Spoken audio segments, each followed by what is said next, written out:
जैसे कि हम लोग कल पढ़े थे प्रेजेंट परफेक्ट टेंस पैसिव, आज हम लोग पढ़ेंगे पास्ट इंडेफिनिट टेंस का पैसिव। और पास्ट इंडेफिनिट टेंस का पैसिव पढ़ के हम जानेंगे कि पास्ट इंडेफिनिट टेंस पैसिव का यूज हम लोग स्पीकिंग में कैसे और कहां पे और कब करते हैं, ठीक है ना। आ रही बात समझ में? तो देखिए बहुत ही सिंपल है।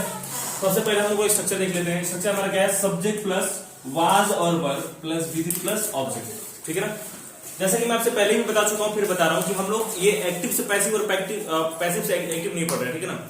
इसमें हम लोग क्या करेंगे, बाई वगैरह बहुत कम यूज करते हैं, क्योंकि हम लोग इसको क्या करते हैं, स्पोकन करते हैं, बोलते हैं, ठीक है।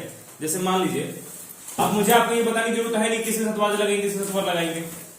सिंगुलर सब्जेक्ट के साथ और आई के साथ हम क्या करते हैं, वाज लगाते हैं, और प्लूरल सब्जेक्ट के साथ हम क्या करते हैं, वर्ब का प्रयोग करते हैं, और सबके साथ हम क्या करते हैं, विधि का फॉर्म यूज करते हैं। जैसे मान लीजिए हम कुछ एग्जांपल्स यहाँ पे लिखते हैं, मुझे इस काम को करने के लिए फोर्स किया गया, या मुझे इस काम को करने के लिए फोर्स किया गया था। मतलब पास में आपके ऊपर कुछ किया गया था, या किसी व्यक्ति के ऊपर जब कुछ किया गया था, किसी सब्जेक्ट के ऊपर, उस सेंस में क्या करते हैं, पास्ट इंडेफिनिट टेंस पैसिव का यूज करते हैं।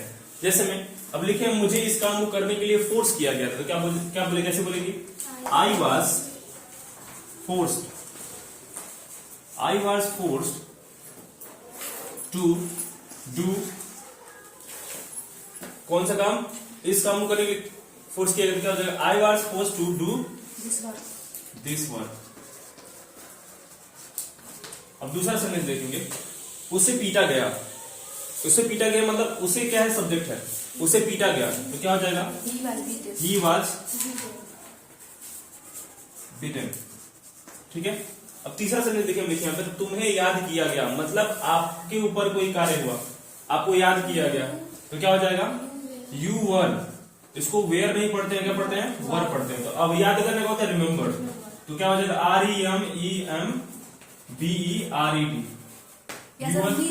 या यू आर मिस्ड भी कर सकते हैं, या MISSED, ठीक है। यू आर रिमेम्बर्ड या यू आर मिस्ड, ठीक है ना। अगर आपको कहना है कि तुम्हें याद किया जाता है, तो कैसे बोलेंगे?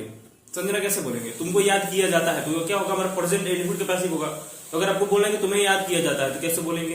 तुम्हें याद किया जाता हाँ, है, यू आर मिस्ड या यू आर रिमेम्बर्ड, ठीक है ना, दोनों बोल सकते हैं।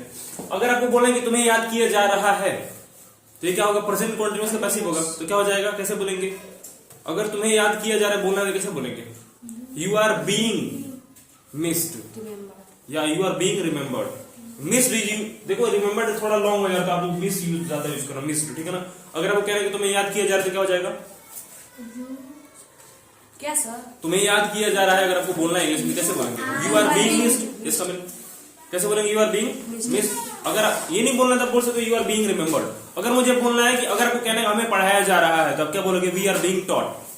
अगर आपको कहना है हमें पढ़ाया जाता है, तो क्या बोलेंगे? वी आर टॉट, ठीक है। अगर आपको कहना है मुझे पढ़ाया गया या हमें पढ़ाया गया, तो क्या हो जाएगा? आई वॉज टॉट या वी वर टॉट। अरे बात समझ में? अब देखिए जो हमारा नेक्स्ट सेंटेंस वो क्या है, हम लोगों को भोजन कराया गया, हम लोगों को भोजन कराया गया, हम लोगों को खिलाया गया, दोनों का सेंस एक ही होगा, ठीक है। तो देखिए खिलाना का होता है फीड, हम लोगों को भोजन कराया गया या खिलाया गया, दोनों का मतलब क्या होगा? फीड होता है खिलाना के लिए, भीतरी जब यूज करेंगे क्या हो जाएगा? फीड हो जाएगा। तो अगर आपको कहना है हम लोग को भोजन कराया गया, तो क्या हो जाएगा? कैसे बोलेंगे? वी वर फीड,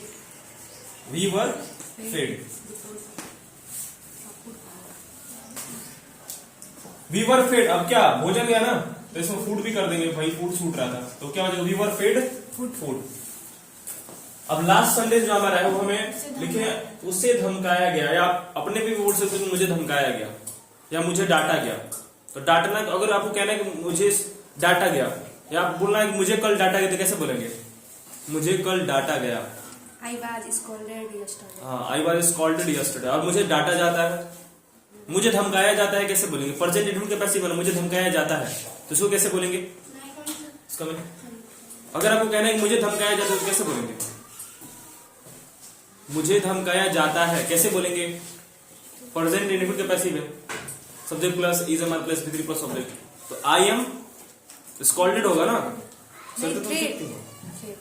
हाँ, धमकाना कोई ना होता है, स्कॉल्ड भी होता है, डांटना। पहले डांटना पूछे हैं आप लोगों से, धमकाना तो थ्रेट ही होता है। हाँ, तो क्या उसको भीतरी क्या कर देंगे? थ्रेटेड कर देना, तो क्या हो जाएगा? I am threatened. अब मुझे अगर डांटा जाता है, तो क्या हो जाएगा? आई एम स्कॉल्डेड हो जाएगा। अब इस पे अगर बोलना है कि उसे धमकाया गया तो क्या हो जाएगा? अगर कहना है कि उसे धमकाया गया तो क्या हो जाएगा? He was Threatened. You were he was threatened हो जाएगा। ठीक है, आ रही बात समझ में? अब इस पे एक दो और बनाए कि मुझे नहीं पढ़ाया गया तो कैसे बोलेंगे? स्ट्रक्चर आपके सामने, मुझे नहीं पढ़ाया गया तो क्या हो जाएगा? I was not taught. अब निगेटिव बनाएंगे तो क्या करेंगे? ठीक, हेल्पिंग वर्ब के बाद नॉट लगा देंगे। समझ में आ रहा है कि नहीं आ रहा है? ये जो भी हमारा सेंटेंस है इसमें क्या हम शो कर रहे हैं कि कोई भी काम पास्ट में हुआ है तो किसी न किसी सब्जेक्ट के ऊपर हुआ है, उस सेंस में हम क्या करेंगे? इसका प्रयोग करेंगे। जैसे हम लोग पास्ट इंडिपेंडेंट टेंस का प्रयोग करते हैं उसी तरह इसका भी प्रयोग करेंगे। लेकिन इसमें क्या होता है कि जो कार्य होता है वो पास्ट में तो होता है लेकिन सब्जेक्ट के ऊपर होता है, उस सेंस में हम क्या करते हैं? इसका प्रयोग करते हैं। किसी कोई डाउट?